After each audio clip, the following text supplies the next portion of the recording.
and either Jason or myself will work on the editing so that if there's any goof ups, any echoes, any weirdness, we can get rid of it. And then we'll upload it and then present that live and send you the link once it's live. Okay, cool. So we can show everybody. Exactly. And we'll post it on Facebook. We'll tag you on Facebook. We post it on our Spilling Ink page, as well as I tend to share it on my pages, which also goes to Twitter as well. So Katie, before you count us in, I got to run into the other room a minute, but in addition to new releases, I also want to talk about landing that first publishing deal again. I know that's something we touched on with the last episode, but I think that with new people, it's good to get their stories as well, if that's all right. Yeah, and speaking of which, since last week's episode, I've sent out 6 queries. All right. Oh, wow. Fantastic. My heart is still just like, oh God, what if they hate it? Well, save that heartbreaking emotion for the episode. I'll be back shortly. Okay.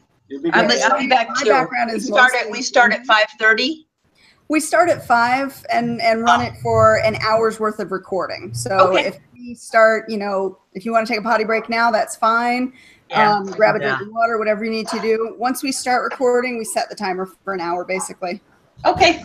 I'll be right back. Cool. All right, I'm going to grab my charger. Oh, gosh. Guys, what are you doing? Run, everyone, run.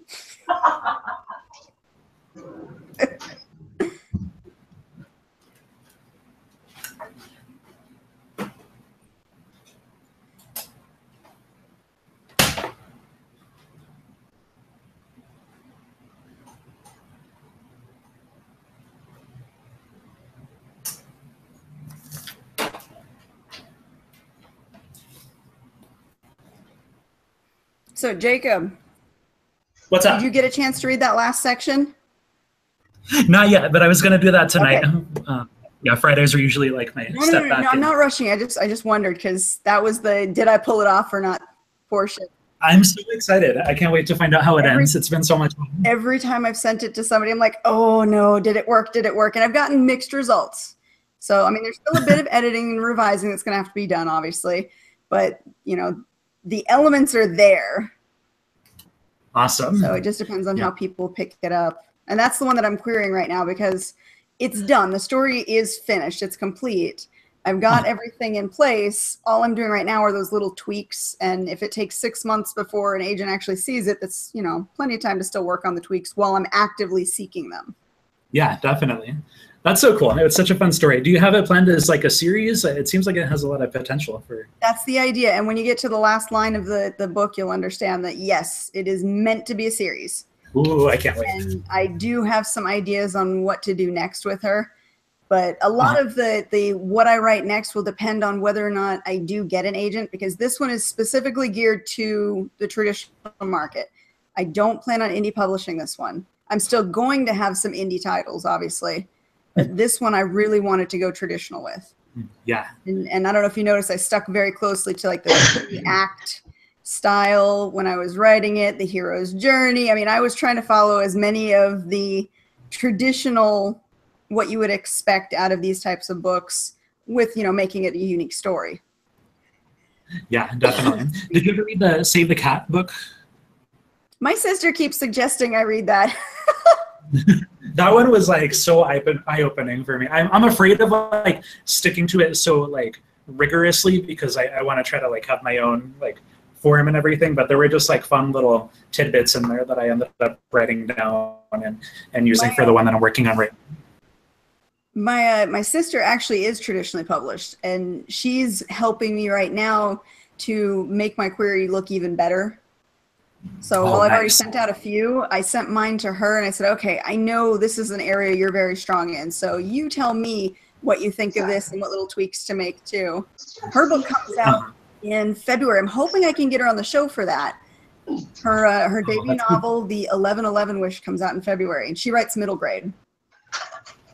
All right. 1111, there's so much potential there. It has to do with a middle schooler. I haven't got the copy yet. They were supposed to send me a copy to review. It has to do with a middle schooler who's moved to a new school, and is trying desperately to be popular because she was kind of a made fun of and picked on at her old school. And she makes a wish at 11:11. And all of a sudden she gets this special magazine that magically tells her the secrets of how to be cool.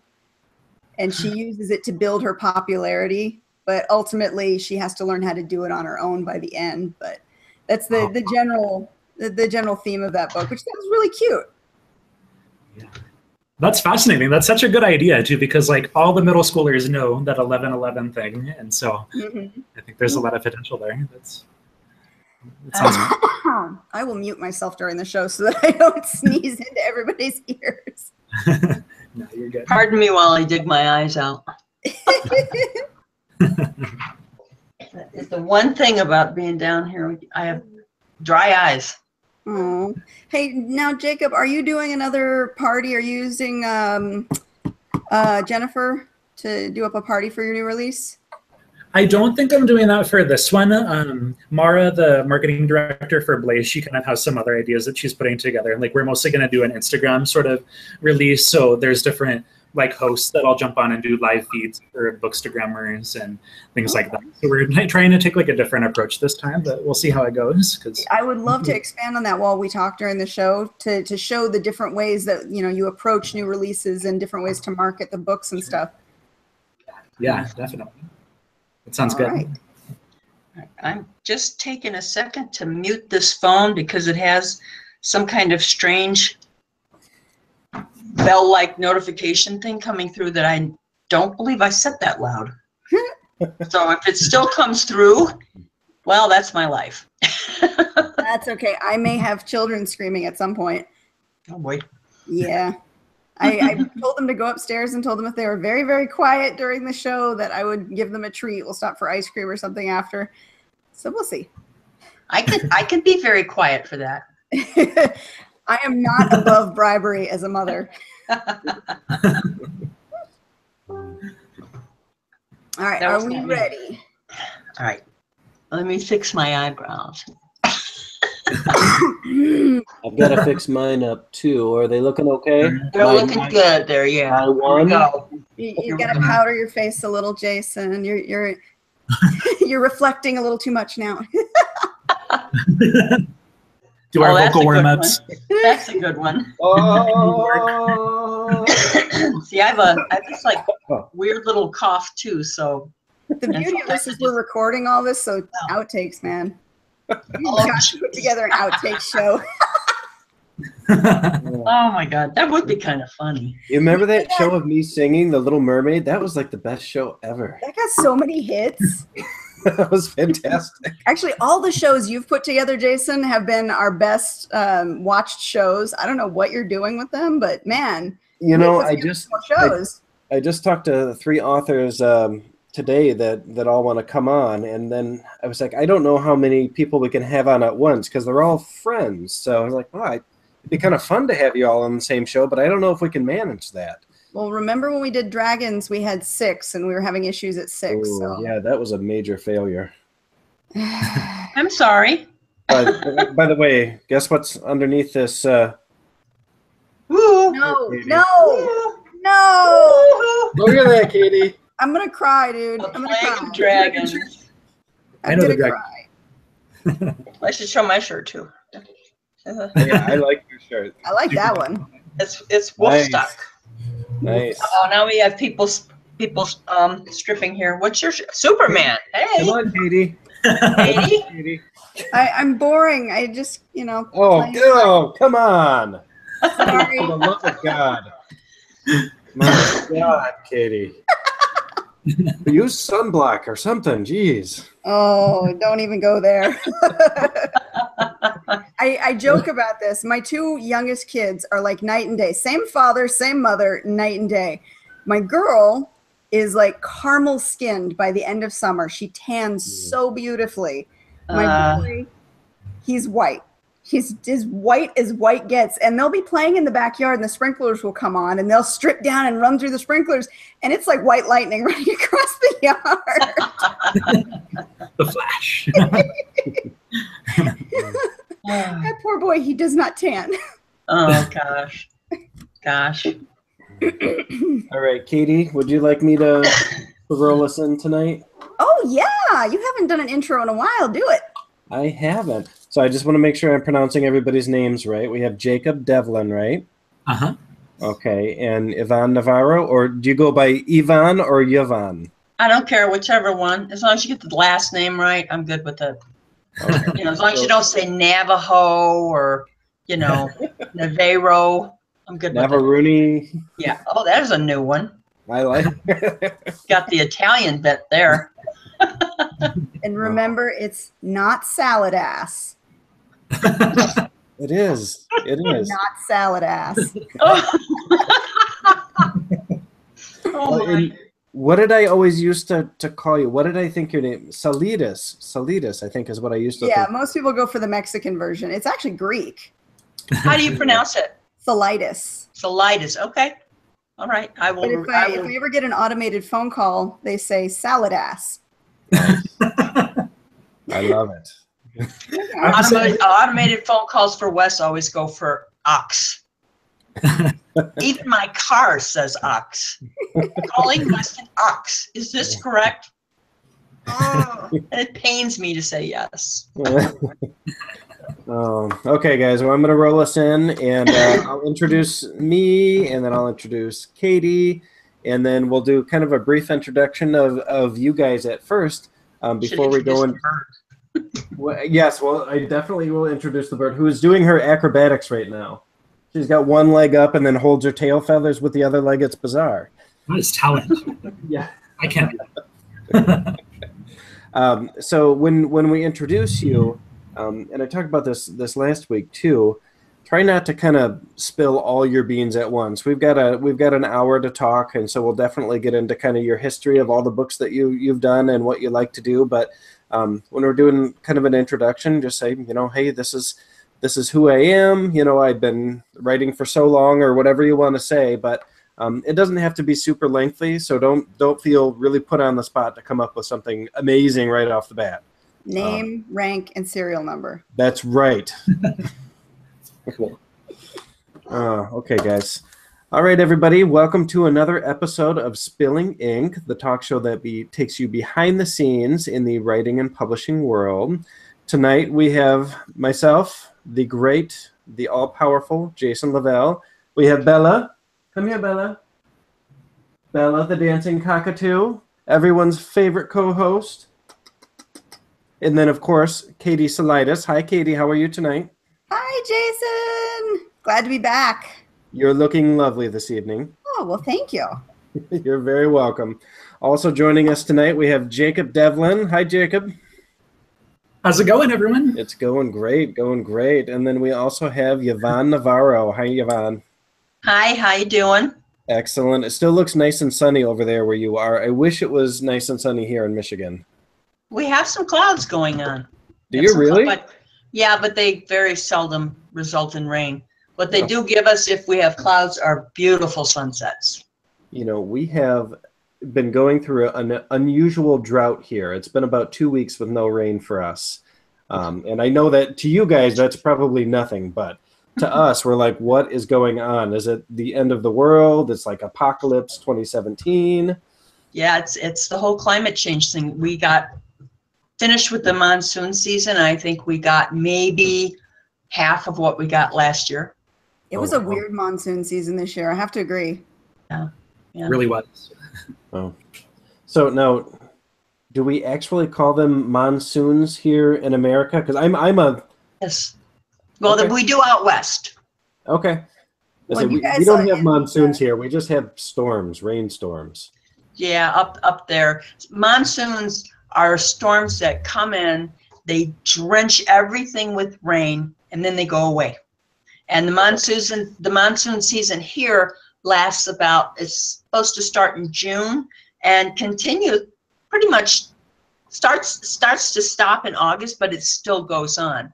I saw a memory on Facebook of last year where I was standing in the grocery store parking lot in water up to my ankles from a monsoon storm. And it's dry as a bone out here now. Wow. It only Holy takes smokes. 15 minutes of rain in the desert to create a flood. Yeah. Is that because the ground is so parched that it just kind of sits on top of it, or? Yeah, it doesn't soak in. Enough. Wow. Oh, that'd be pretty wild. That's scary. Yeah, flash Love floods are them. no joke. Yeah, that's true, but we do love the rain, any kind of rain we can get. You know, we dance in it and stuff. It's really funny. You can tell people who are from the Southwest because the minute it rains, Facebook pictures are flooded with I rain. know, right? Yes. Live videoing the rain coming down in front of their house. What is this magic? Sorcery. Well, Right. I'm friends with so many of you Westerners now, and it's absolutely true what you just said. I once in a while I'll see it's raining, and I'm like, dude, it rains like every 3 days. What's the big deal? You know? Yeah, it has not rained here in 3 weeks. Oh.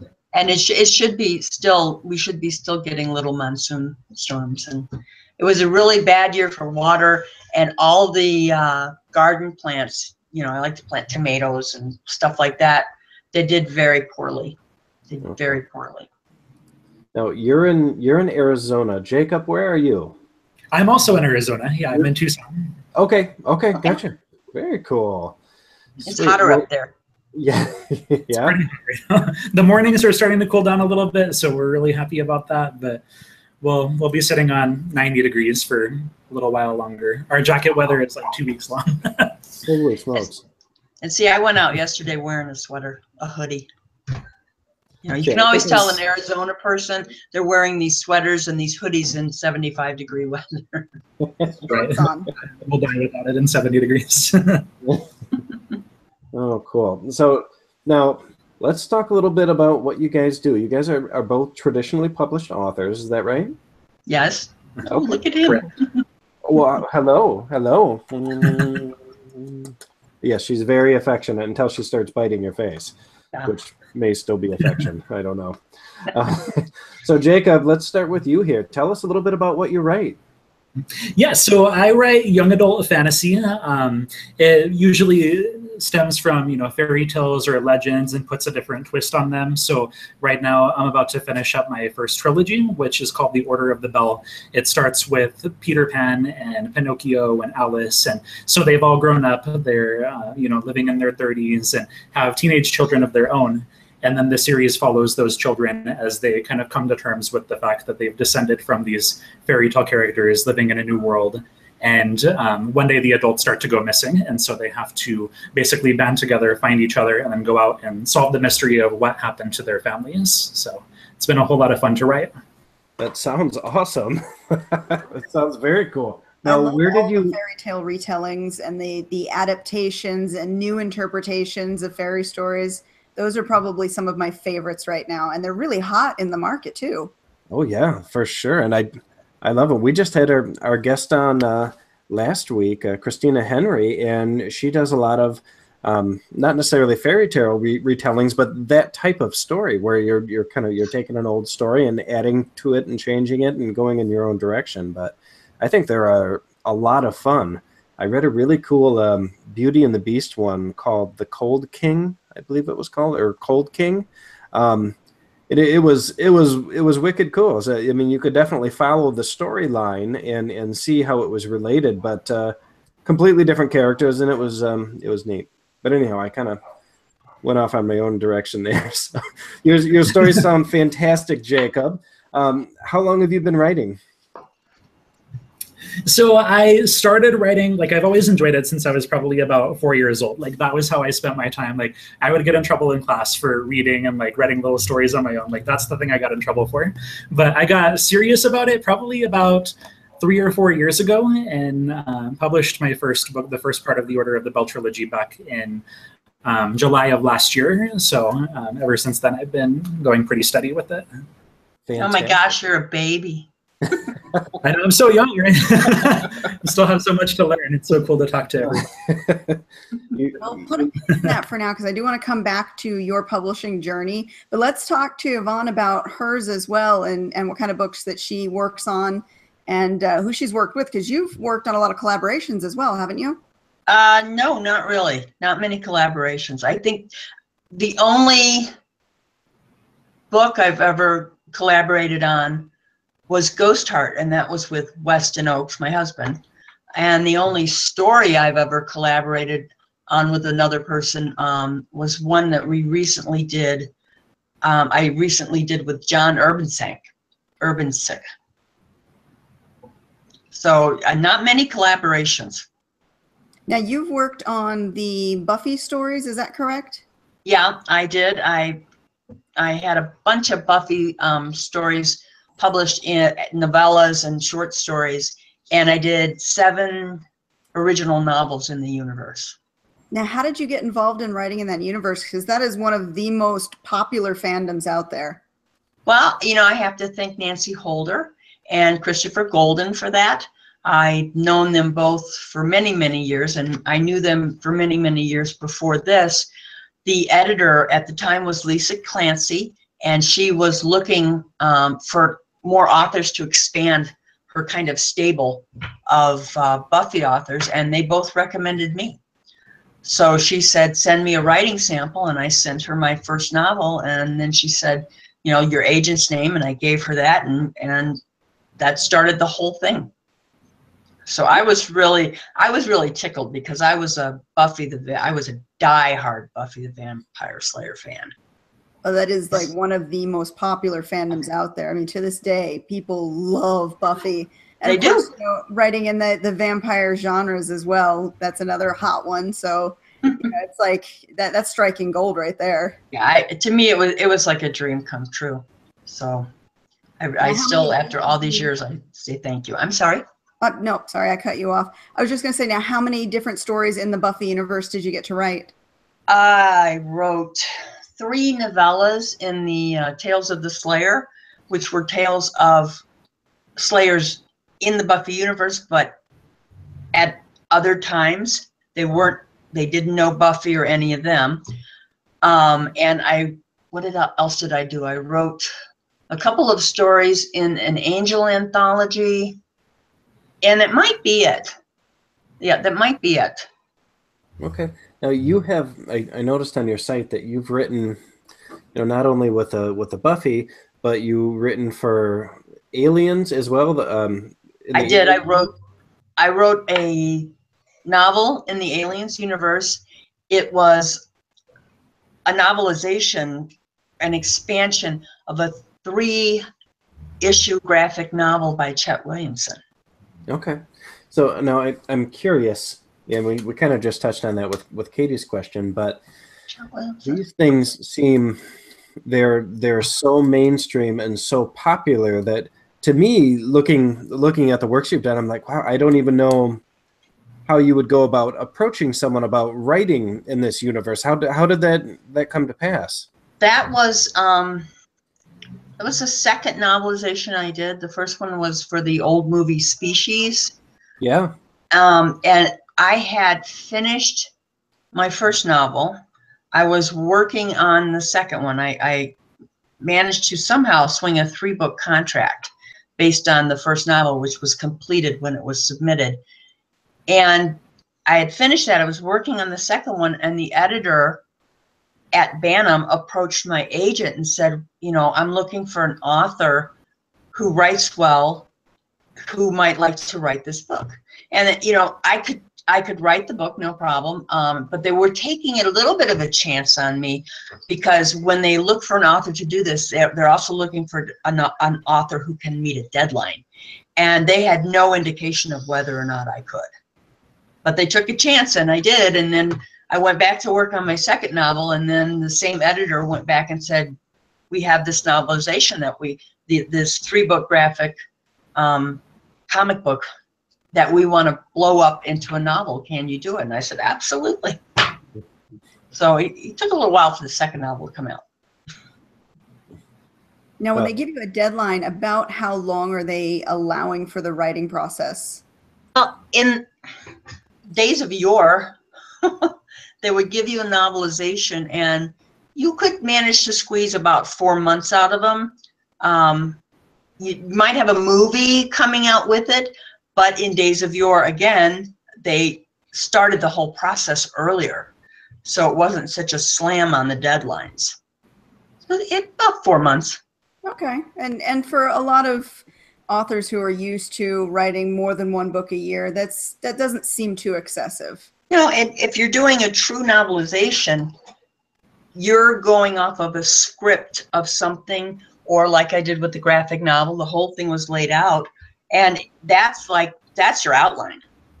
And you follow it and you flesh it out and you talk about the characters and what the characters are thinking and their pasts or whatever.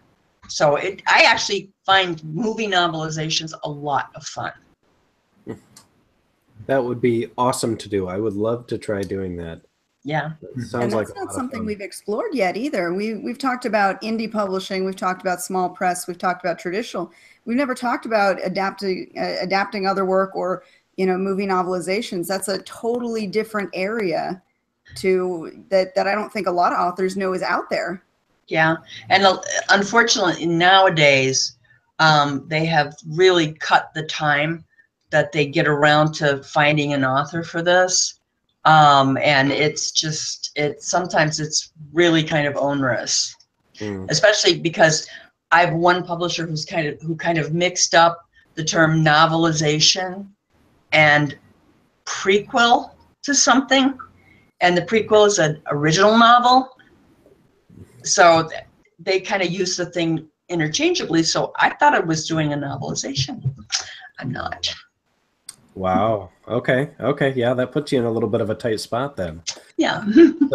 So from what it sounds like, you know, getting into doing these novelizations, it sounds like that's more of a by referral kind of thing that you're doing, where editors or other authors that have worked with you, or publicists that are agents that have worked with you, are recommending you for jobs. Does that sound pretty accurate? Or in some ways it is. The project I'm working on, the publisher apparently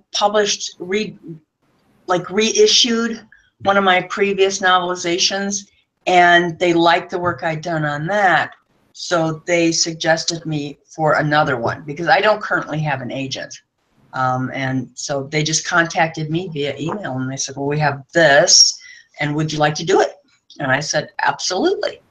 Cool. Now that brings up a really interesting point, because we talked last week about having agents be kind of your go-to, that in between. They help you get the next level, the contract with the publisher. But both of you, if I understand correctly, went directly to your publishers. Devlin, is that correct? Or Jacob, is that correct? That's correct. Sorry, used your last name. My cousin's name is Devlin. Yeah, that's true. I went directly to the publishers, and actually I got my start through Twitter, so I have social media to thank for everything. Wow. Yeah, so I never landed an agent. Instead, I would do PitMad every 3 months. They do this about every 3 months. And I had like 10 different tweets that I would kind of rotate throughout each cycle. And then I was pitching the Carver for about a year, I think. And it was December 2015 that I finally ended up landing. You know, I used TweetDeck, like I scheduled all these things, and then I forgot about it the next day.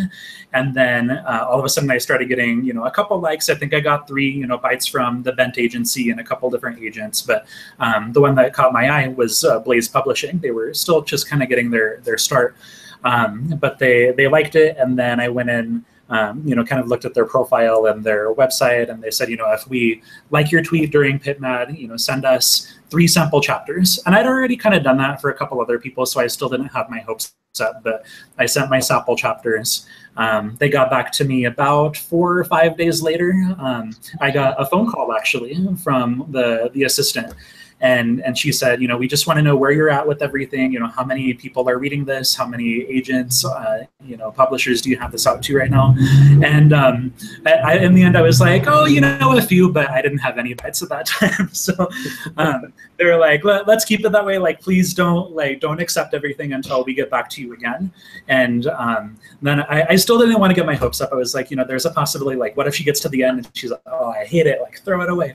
But then a couple days later, they actually called me again and said, you know, we really like this. Let's go ahead, and if you're interested, let's make a deal. And so it kind of spiraled through Twitter, actually. That's Now, awesome. Can we, because I want to talk about this a little bit for our audience who are primarily new or indie authors who are just getting their feet wet. What is PitMad? Can you explain Yes, that? please, because I have no Yeah, idea please. what we're talking about. Me neither. Yeah.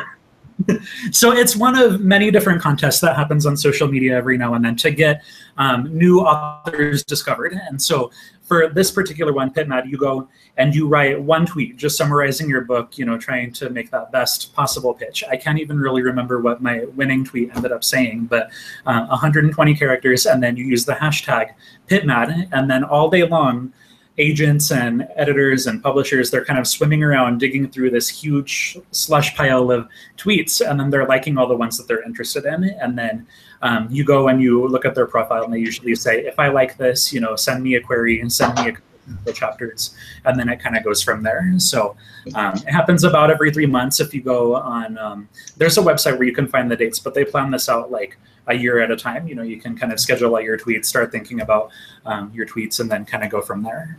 So, And there's a few of them, actually. There's Pitch Madness, which is the PitMad. There was one that just happened recently, and I can't remember the name of it, but you can look up the Twitter pitches or Twitter pitch contests, and it'll provide a list of different ones to use. And throughout the year, there's a lot of, like you said, different contests and different ways to kind of give yourself a leg up in the slush pile. Because if an agent or an editor likes what you've tweeted, you put that in your query. You say, you know, you liked this during Pitch Madness, and it bumps you up in visibility when you send that query through.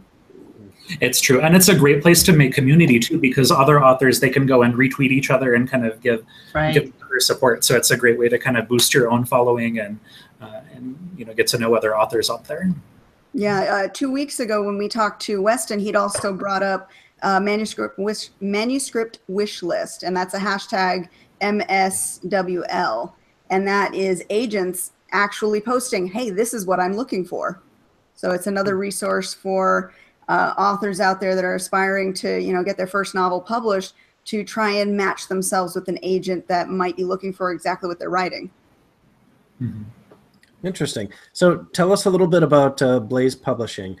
You say that it's a small press, you said? Yeah, it's small. They're growing a little bit. They recently expanded from young adult to also middle grade. They're accepting middle grade now.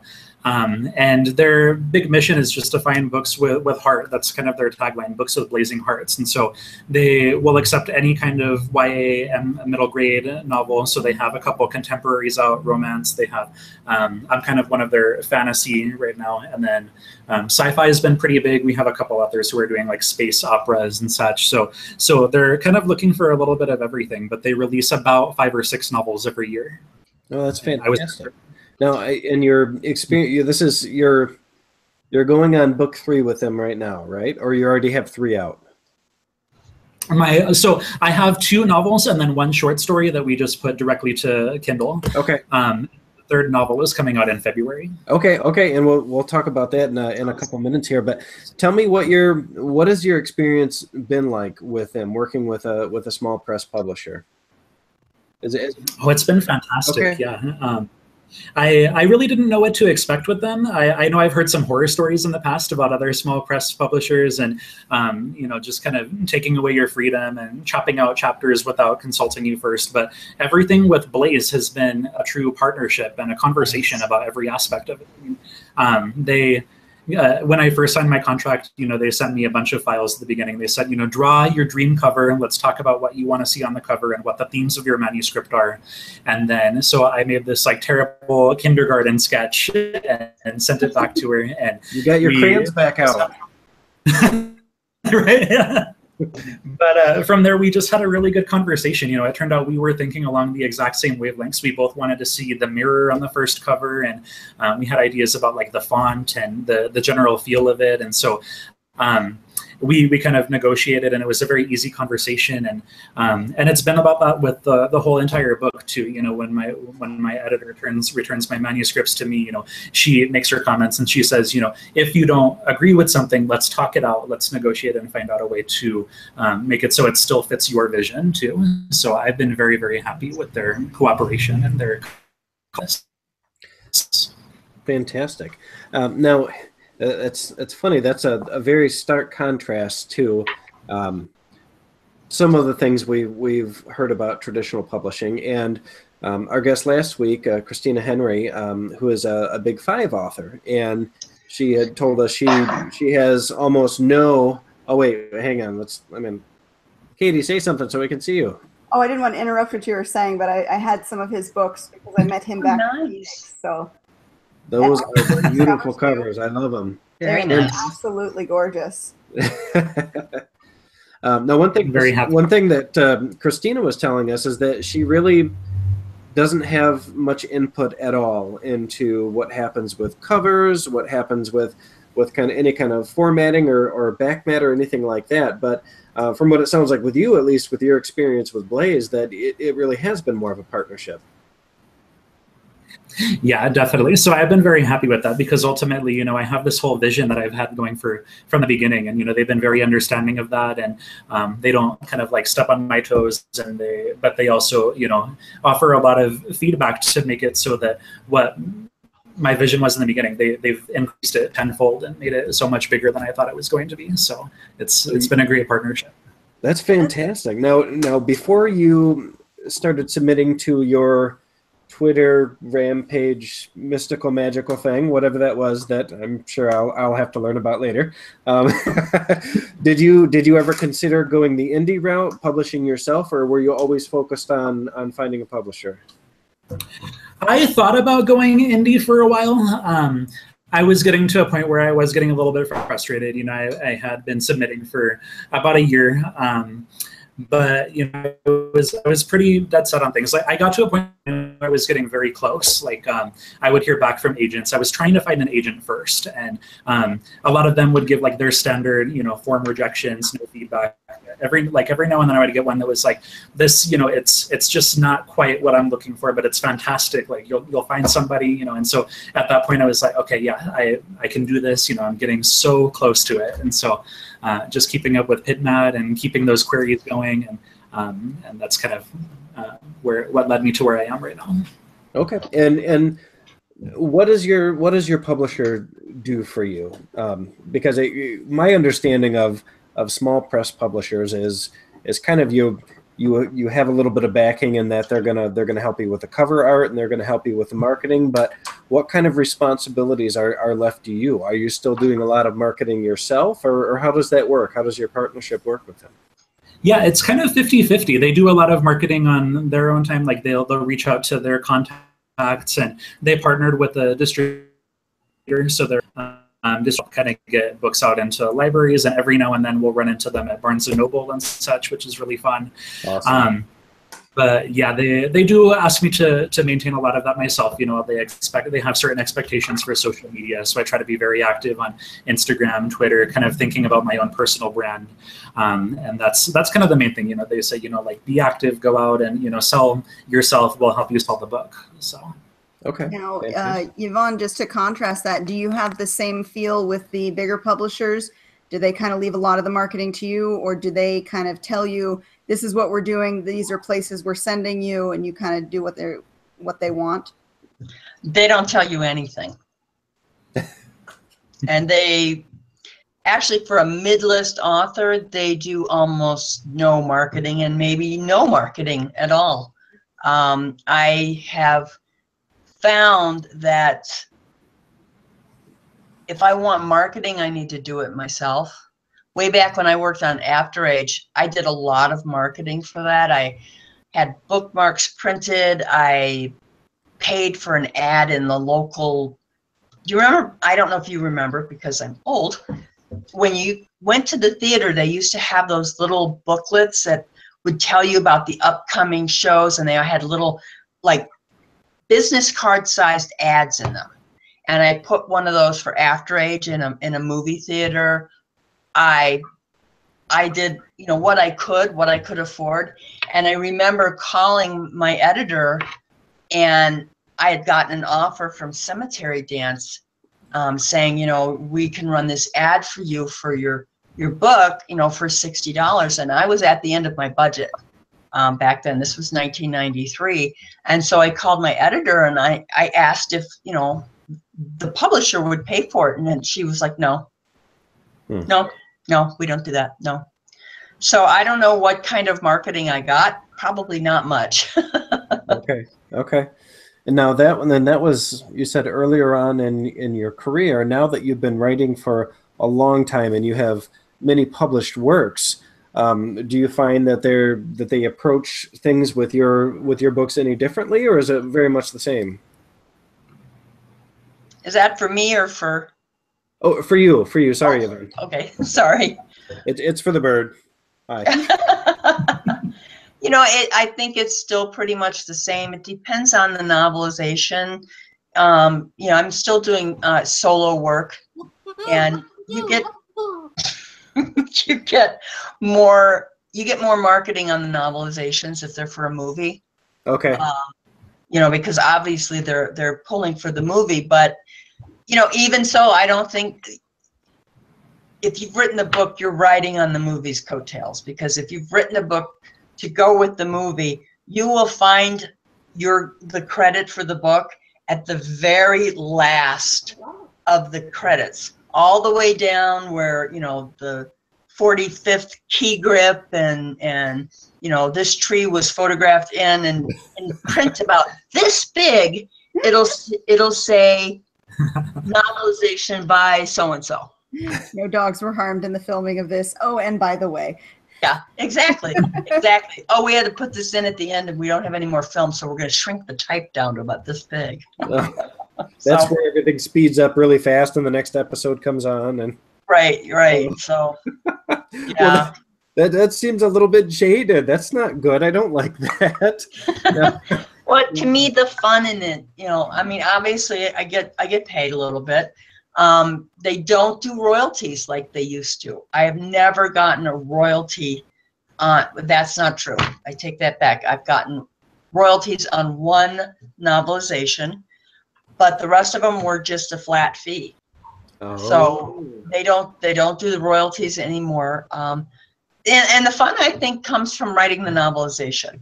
You know, if you are looking at a subject that you really like, you're going to rip right through it. It's going to be so easy and so, you know, liking what you're writing about. I mean, you get the passion in there, you get the in-depth, and your characters seem really just alive.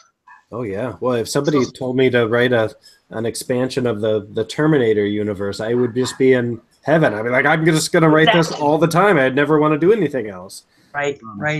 So no, not to get too personal here with you.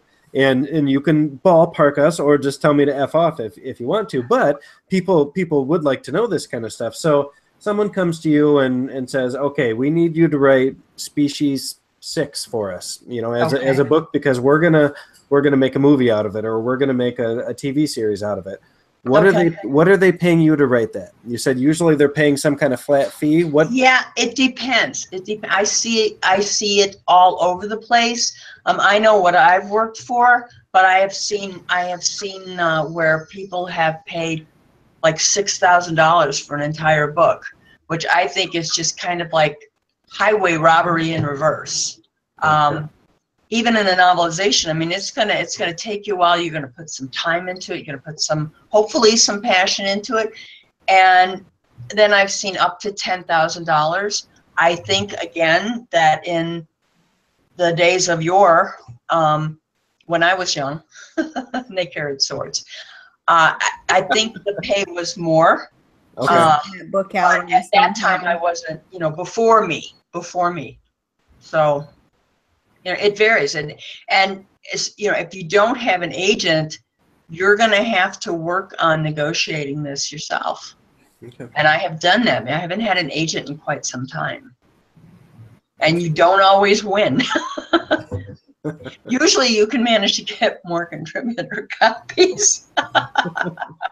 Now, has this been? Do you do other work outside of your writing, or is this your full-time job that you've done?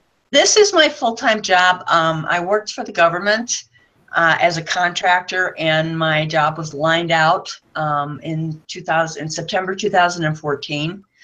Before then, I was, I was working when I could in the evening. My job was too busy to get away with doing anything at work. And before I went to work for them, I had a couple of years where I was on my own. But you know, I was always living in Daddy's basement. You know, I had some time when I had my own house, and then I left my job. I worked at a law firm. I left my job and I moved into my dad's basement. He wouldn't let me pay rent. In fact, he wouldn't let me pay anything. He wouldn't, you know, I had to like force him to let me buy groceries. That's so good. We want to be able to help you. You know, I think it was a little harder on him than it should have been. So then Wes and I met, and then ultimately we got married, and we moved down here to Arizona. I was in the Chicago area, and just to kind of get, is that smoke coming out of your nose like a dragon? Yes. The dragons, remember? Yes. We moved down here, and I went back to work just kind of settle things in. You know, I was living with my dad again because Wes was, and he was still in the Army. He was in Los Angeles. And then I found a job. I got a job, and I stayed with that company, or that company in a couple of iterations when it was bought, and then it was bought and what have you. I stayed with them for, gosh, 10.5 years. So when my job stopped in September of 2014, I said, man, I'm just gonna write full time. I'm just gonna get. So. You've been happy with that decision? I am happy with that. I'm not really happy with my own lack of discipline.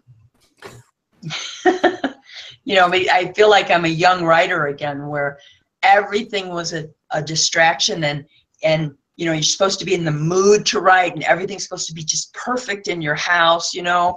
And I have to get past that, and I have gotten past some of it, but you know, life still gets to me, and I'm just like, I'm behind on this deadline. I have to let go of the dogs, you know.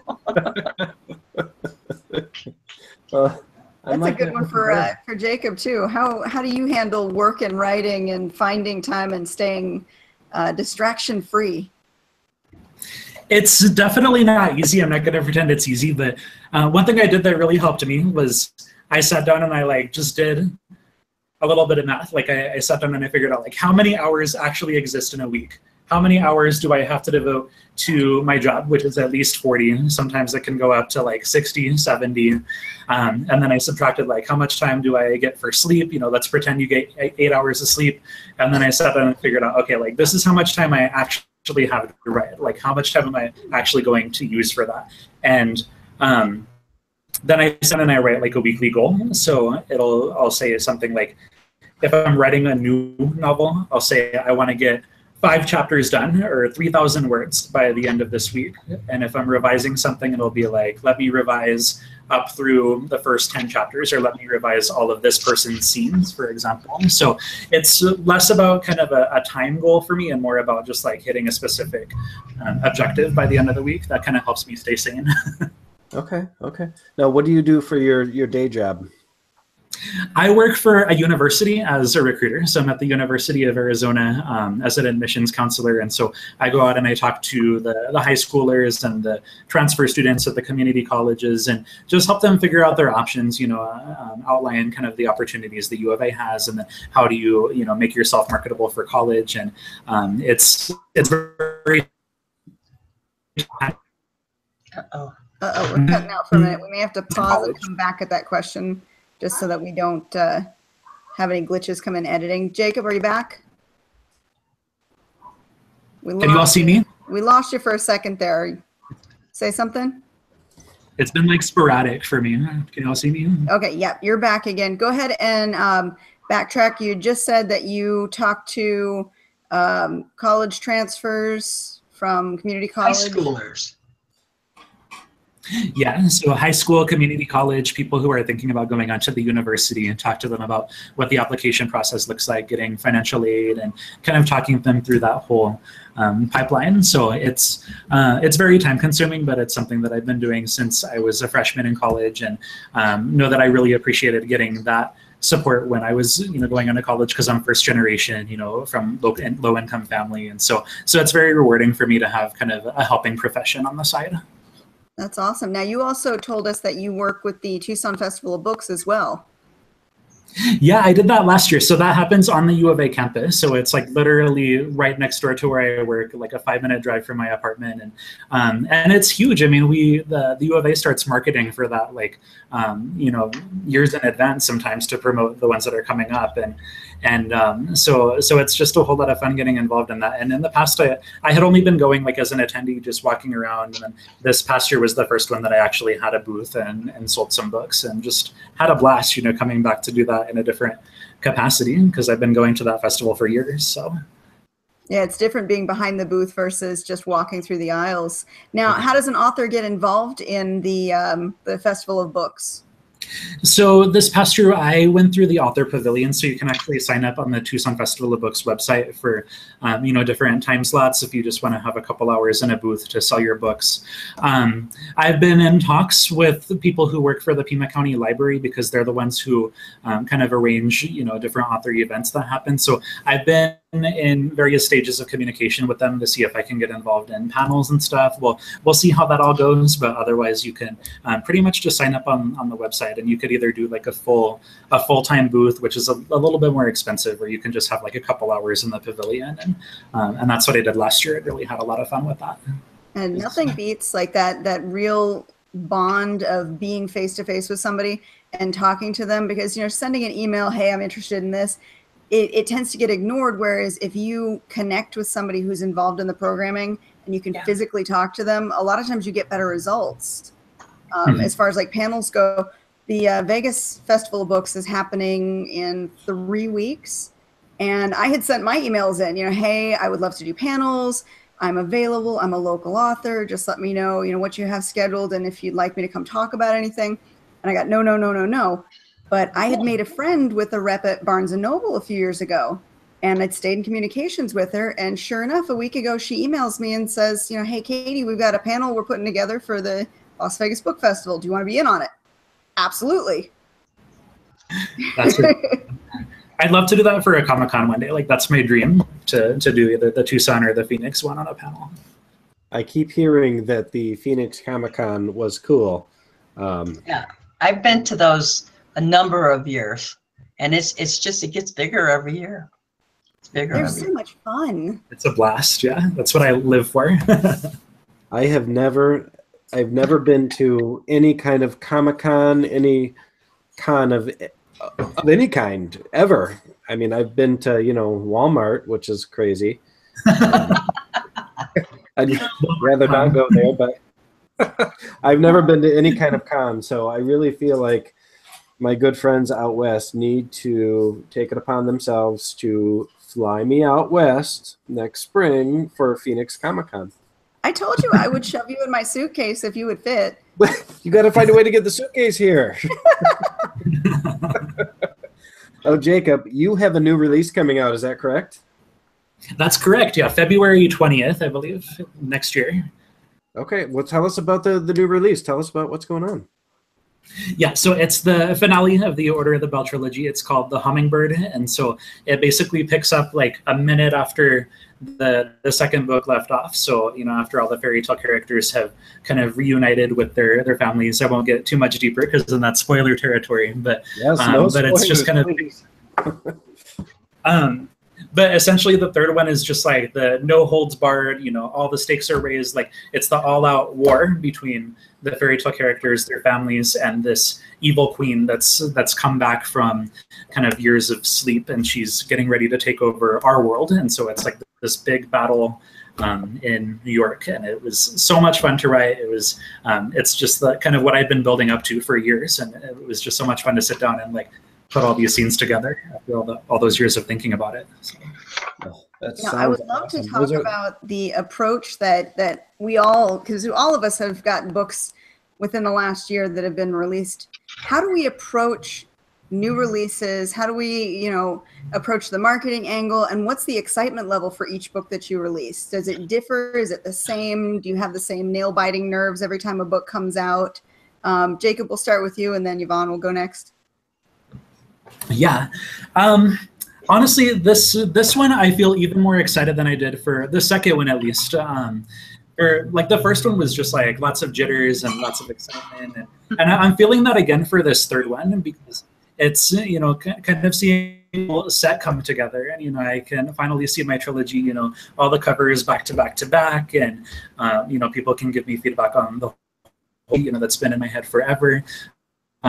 The second one was definitely very exciting, but it was kind of a different feeling. Like I'd already done it once, and but now I think I'm returning to that same level of excitement, for the third one because it's just putting out a complete set, and we're approaching it a little bit differently in terms of the marketing because in the past we've done the Facebook release parties, and I think we're going a little bit more towards Instagram this time because that's where a lot of the YA market is. They're for the most part they're on Twitter, Instagram, and so we're partnering up with some different bookstagrammers, and Blaze Publishing has their own reps that we're kind of getting involved with, and they're going to have me do some takeovers where I'm basically going to hijack their feeds and post some pictures and do some live videos and talk a little bit about the book, kind of do some teasers, and I think we're going to be teasing the cover a little bit over the next couple of weeks, and then we'll finally reveal the full thing on October 9th. So it's going to be a little bit different than we've done in the past, but I think it'll be very exciting.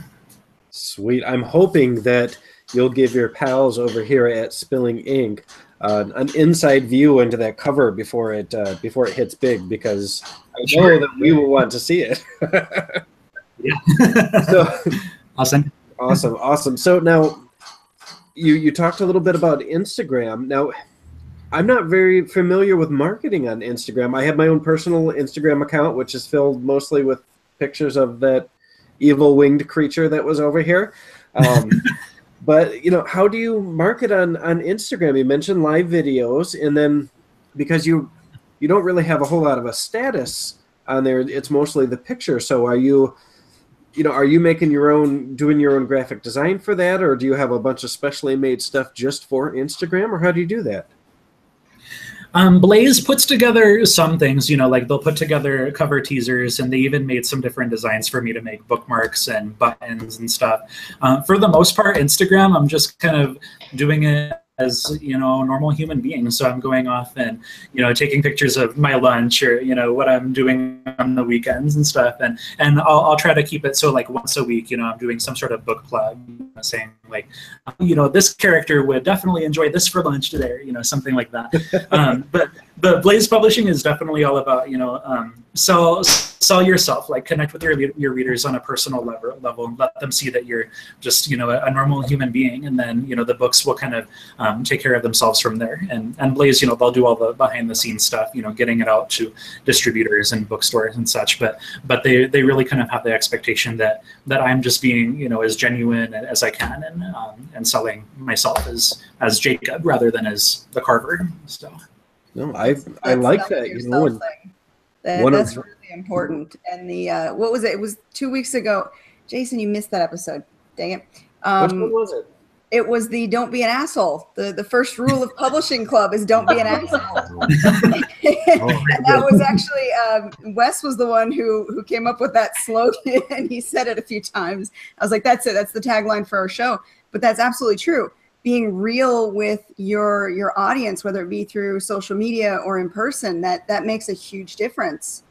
Mm-hmm. Now, I do want to turn it over to Yvonne, and I want to talk about the same topic with her, working with bigger publishers, working with either agents or publicists. How do you approach new releases? What's the excitement level there, and how do you work with them, or follow their orders, however that happens? Well, like I said before, the bigger publishers, they really don't do a whole lot for a mid-list author. I think that the Supernatural book I did that came out in June. That one's got another huge crowd too, the Supernatural crowd. Oh yeah, big time. I'm starting the series now. I know I'm like 8 years too late, but yeah, it's got a huge following. Don't kill me, but I'm actually not a part of the Supernatural fandom. I tried to make it through season 1 and I didn't like it. And everyone keeps telling me, just watch season 2. It's better in season 2. And I'm like, look, I just can't. I'm sorry. You know what? I have heard exactly that same thing, Katie, and I am struggling with the same thing. But I'm trying to do my due diligence here because I watched like 4 episodes, and I'm still not a fan. But I see all these awesome things that people post, and I'm like, this has got to get amazing. I know I'm going to get hooked on this eventually. Yeah, So. you know, I think it took them a couple of seasons to kind of get their TV legs for that. It is really fantastic in the seasons as you go along. The book Okay. that I did goes between season 10 and season 11. And by then, you know, obviously way before then, they have all the kinks worked out. You know, they have awesome monsters, and the relationship between Sam and Dean Winchester, it's so funny. It's like fire and water. You know, Dean is the fire, Sam is the water, and they never quite go over each other. There's bam all the time, and it's so much fun. So the you know, there wasn't a whole lot of marketing expected of me. I mean, I do it anyway. I post on Facebook, I post on Twitter. Sometimes we're getting like those little ribbons that you stick on your convention things that are kind of funny. And we always look for funny sayings to put on there. I do go to conventions. I do go to Phoenix Comic-Con. And, you know, when I go, I'm pushing the books. I'm pushing the books. And hopefully there's a bookseller there who has the books, because otherwise I'm kind of sitting there twiddling my thumbs. But it usually does okay. Usually does okay. I just did a book signing at Barnes & Noble up in Desert Ridge in Phoenix. And that was pretty fun. It was a multi-author event thing going on there. So that was pretty fun. I'll do book signings and stuff like that. So Now, how do you go about setting up your appearances when it comes to a big event like Phoenix Comic-Con? well, Wes and I we've been doing Phoenix Comic-Con for years, just years. And like Jacob, we have a connection with the person, one of the people who sets up panels, and this time it's more for the horror science fiction genre in the Pima Library. So, you know, every time it rolls around, she contacts us and she says, you know, are you going? Do you want to go? Are you going to get a table? Do you want to be on panels? And, you know, our answer is always yes. It's always yes, yes, yes. So it's Phoenix Comic-Con is a great marketing thing to get your name out there and meet people and you know, shake the hands and I won't say kiss the babies, but take pictures of the dogs. So you know, that's a great thing. Conventions are a great thing. We're both members of the Horror Writers of America, and you know, we get their events and things going on in there, and I've been a member of that since it started out as an idea way back in the 80s. I'm not going to tell you when, but yeah, that's, you know, we just kind of do what we can. Wes is better at it than I am, I will say that. And basically, I generally leave the appearances of, you know, like the bookstore thing and Phoenix Comic-Con. He's my travel manager and promotion manager. So he says, okay, we're going to be at this, and then we're going to have this panel here, and don't forget to go online and fill in the survey and fill in what you want for panels. He's like the magic man.